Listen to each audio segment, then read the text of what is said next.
So I decided to bring someone on board to help you. And it almost like everything went pear-shaped. Everything that could go wrong went wrong on this project, making me lose hundreds of thousands of pounds.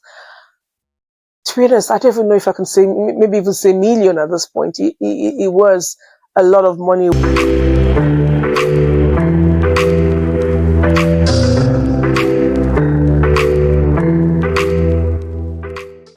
Navigating setbacks, how to keep going when life knocks you down.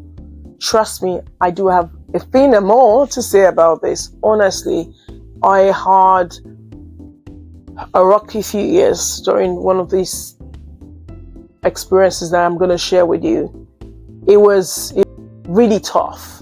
And so if sharing my journey and encouraging you today, it's not because I do not acknowledge that it's difficult. It's because I have been there. I have done that, been there, won the t-shirt, even signed the t-shirt.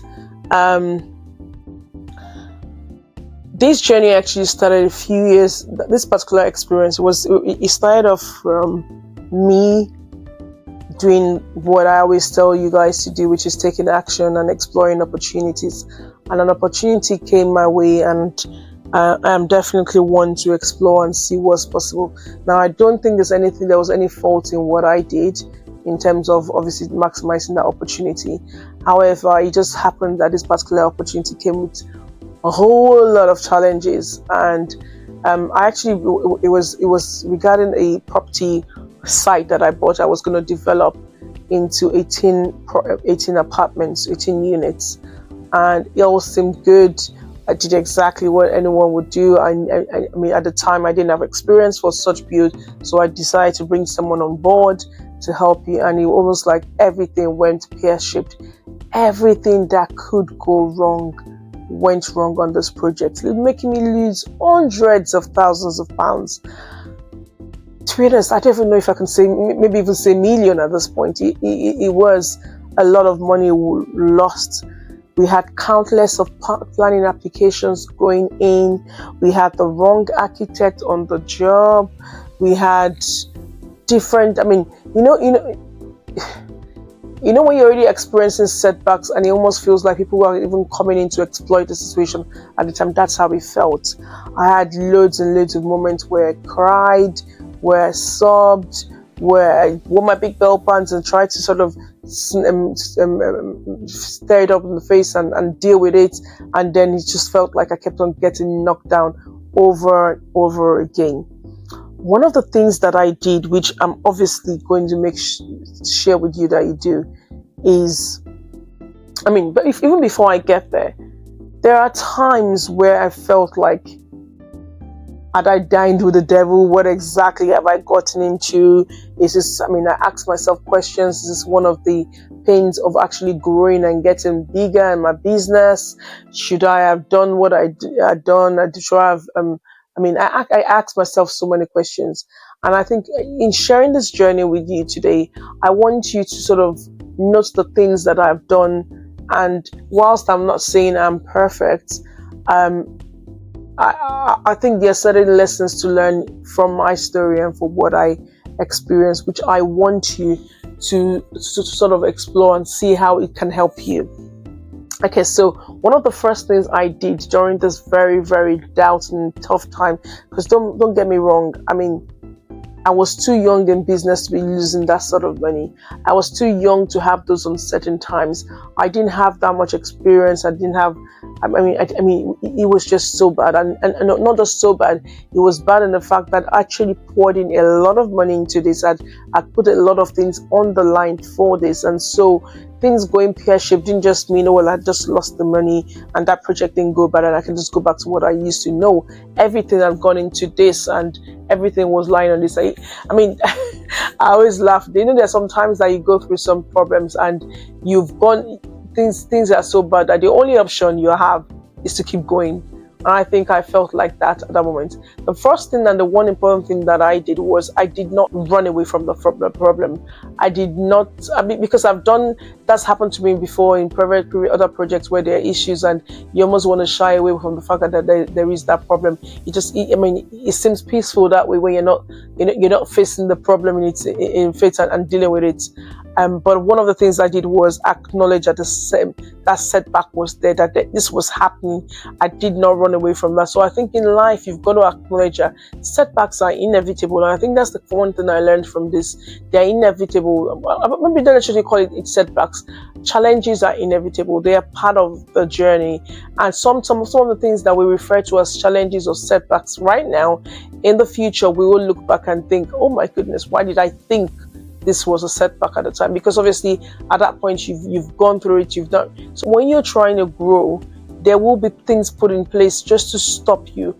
Acknowledge that this is normal. Acknowledge that this is part of your growth journey. Because the moment you do that, it helps you embrace it and face it and look for the solutions, rather than playing pity party or feeling like the world is against you. No one is coming to save you. You've got to save yourself. Okay. God is there to save us, but what's it going to work with? So you cannot bury yourself under the sun and think that the problem is going to go away. So the other thing that really helped me in this situation was my resolve to be resilient, and this came way before the problem actually happened. So what I'm saying to you today is resolve today that on this journey of financial freedom, you're not going to give up. You know what the destination is for you. And if you haven't identified what that destination is, then I invite you to go and spend some time and do that. I knew what that journey looked like for me, and I said stopping wasn't an option. So I'd resolved even before I started I was going to be resilient, even though I did not know that being resilient, I was going to be tested and tried in many ways. But even at that, I knew that I wasn't going to give up. I wasn't going to fall off. But I didn't even know how long this was going to take. And be honest, even though I resolved that, there are times that I questioned that. But the fact that I had actually resolved before time helped me keep going, even in very, very uncertain times or times where I just thought, was it worthwhile? Am I making the right decision? One of the things resilience was one of them. My faith in God. So I don't know what your faith is. I'm a Christian, so it's very important to me that I continue to pray. So I drew a lot of strength from God and my Christian faith in terms of going through this. There are times, especially when I was losing tens of thousands of pounds on a monthly basis, I needed something to keep me sane and telling me that all that I've worked for the last few years wasn't going to go to waste. I needed a little bit more than just, it'll be okay. So I'll be very honest about it. I needed a bit more to actually be sane. So I would go to bed listening to worship music, edifying music. I would wake up with that. That was almost this one song that I always I will sing of the goodness of God. That was the one song that it was almost like, how kids need a particular comfort song. That was it for me. It just was just that refreshing to say, oh my goodness, because there was this fear and anticipation and anxiety waking up every day knowing that, oh my goodness, this problem is still here. What am I going to do? How am I going to repay my investors? How am I going to repay the lenders? How am I going to recoup from this? When is this going to end? How am I going to clear the debt? All of those thoughts were in my mind, and God was just literally there. That was where I drew my strength from. I'm very honest. The mindset is key. And when I keep talking about mindset, everyone thinks it's just one of those phrases I use. No, honestly, and particularly for me, the reason why mindset is very key is I didn't come from a background where all of these things were normal.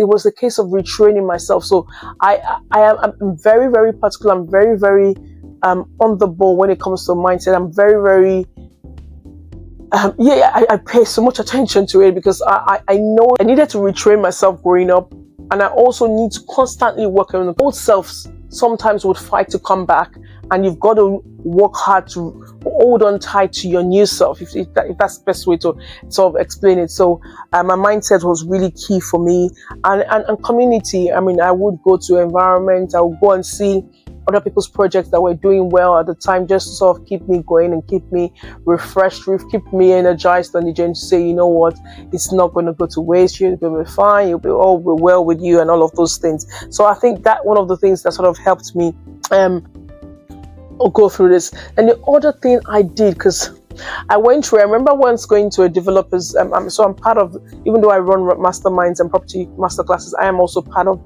a mastermind. I remember going to a property developer's mastermind once, and I said to them, oh, I'm feeling a bit down because it just feels like everything lies on this one project and I need it to move. It's just been stuck for a long time. And I said, it just feels like, oh, am I really a property developer if this one project has made me stuck? Because it got to a point, because I normally would have multiple projects at once, and it got to a point it was just like, I was just waiting for this, because you know how it just keeps chipping away at your confidence, chipping away at your self-belief, chipping away, and I got into this point where I just felt like, you know what, leave everything else, just sort this thing out. And it literally made me stagnated for a while, and I started beginning to question myself as a developer, as what I've done, even though I've had many years of success and everyone was looking up to me in terms of what I was doing. Not everyone, a lot of people were. I personally did not have that belief. I actually felt like, oh no, things gone pear-shaped, and it took a rewriting and orientation of my mind to realize that this one task, this one project that doesn't seem to not be going right. And by the way, till date, it's not like I could say, oh, I did this wrong. I mean, there are things that you think, okay, you could have done this better, but it was just life through those challenges for me. So even though this one project seemed like a failure, I decided to view failure differently. I decided to view failure as a stepping stone, or what I termed as failure as a stepping stone to my growth. I remember very clearly one day I went to one of my property developers and I said to him, I said, oh my goodness, because he said, oh, it was chanting about how much I've inspired him and just watching me on social media and all the things that I've achieved and just making him so inspired. Because obviously it started a few years after me, and I was like, I don't feel inspired right now, because I mean, I went to this particular site. It was loads and loads of buildings, and it just looked amazing, the kind of thing that I would want to be doing. And I was just feeling like I was stuck at this moment. And one of the things that he said to me, and I really, really appreciated that was said to me on that day, was, you know, don't even feel bad at all. You know what? This one challenge that has been enormous would be the stepping stone onto many more breakthroughs. And I left there, it almost felt like I'd never heard that before. And I've heard it several times, but I heard it differently that day. And I told myself today, Toyin, you know what? Whatever happens, we're not going to give up. We're not going to falter. We're not going to fall by the wayside. I am going to use this one difficulty, challenge, setback as a springboard for my success in the future. And that's exactly what I did. So how do you view the failures that you've experienced? How do you view the challenges that you've experienced? Because the way you view it, it's going to determine how much of it you can use for your breakthrough, for your success. So yeah, I've used it as a tool for to help me spring back. But then the other thing we want to talk about is, what are the things that you need to put in place to help you bounce back from those challenges? What are the things that you need to do?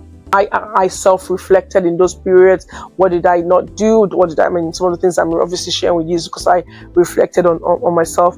I mean, we had to realign goals, because I mean, everything literally went pear-shaped. And then obviously the main thing was understanding the practical next steps. I knew that because of the amount of money that I had lost, it was going to take a while I'm going to have to realign certain things, and knowing that every single other other things that I do might not seem as great because of trying to recoup on this cost, or also trying to actually manage what I would get. Because in terms of the profit, obviously, if I've lost that amount of money, it's dwindled the profit I was going to get on that project. So I was happy and understanding the fact I needed to realign my goals to understand that the next few years, because you cannot, the last thing you want to do is make sure that failure is now what navigates every of your single move, and you view yourself as a failure. You just cannot get yourself out of it. You can't get yourself to really. And it's the same thing I actually share with my kids when it comes to tennis. You miss a shot and then you're literally on that shot rather than thinking of the future, and every single thing you see is seen from the focalness of that of the failure you've experienced. Absolutely disaster waiting to happen if that's your way of life. So really understanding that setbacks could come, but the question is, how do you navigate that? How do you keep going when life throws you challenges? Are you one that's going to decide that you're going to give up every single time that happens, or you're going to be like what I've done, being resilient and keep going and keep taking action and trusting that you have what it takes for that journey ahead? You have what it takes to help you pull back, recoup, and go again, and even be better next time. Because that's exactly what I'm doing. That's exactly how I've decided to navigate my journey. And so I thought I would share that with you today, because I don't know what it is that you are going through or what you have gone through and how it's actually pulling you down. Some of you, I mean, I met someone, one of my first set of mentees, and she was sharing with me how a lack of taking action wasn't even down to how it was because a family member's family member experienced some major setbacks, and because of that had marred their mindset and their thought process, so they don't like to even try to be successful just in case they would fail because of the experience of what that family member had experienced had gone through. And so for some people, it's not even your own experience, but you're allowing other people's experience and setbacks dictate the future, dictate how you go about living your life. Absolutely not. You shouldn't even let your own failures stop you from moving on, let alone someone else's setback. So the question to you is, irrespective of where you are, whether it's a small setback or a big setback or a major failure or something you couldn't even recoup from, what exactly are you doing to bounce back, and what tools have you put in place to help make sure that you keep going? Because the only time you can say that you have failed is when you stop. As long as you're going, as long as you're still in action, trust me, success awaits you on the other side. I believe in you, and I know you can do this. My name is Toyin Ayondare. It's the Financial Freedom Now show. Totally different terrain this time, but what I want to ask you to do is please share this with a family member. And if it's your first time coming here, welcome on board. Please make sure to continue with us on this journey, and we look forward to continue to support you. Until next time, God bless you.